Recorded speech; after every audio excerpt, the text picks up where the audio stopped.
Welcome back. Now, one of the things you can do with the effects box is you can do 2 effects at a time. So for example, let's say that we were going to continue. We were going to use a border.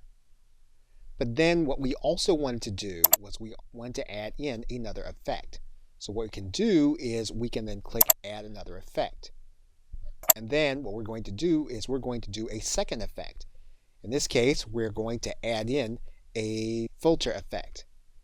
Now we're going to customize each effect. In this case, we're just going to customize the border.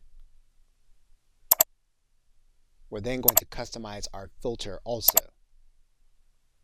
We're going to invert the color. Now what we're going to do is we're going to add in another effect. This time we're going to add in another effect, and we're going to add in the capture info effect.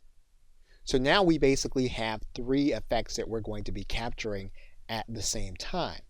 So we're going to go to our capture button. We're going to capture, in this case, a file. We're going to open up that file. It's going to open up into our editing screen with the 3 effects inside of that image. You're going to see all 3 of them here.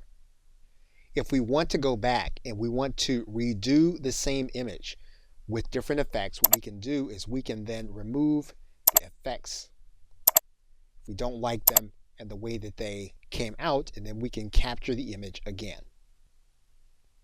Okay, so with that, thanks, and I will see you in another video.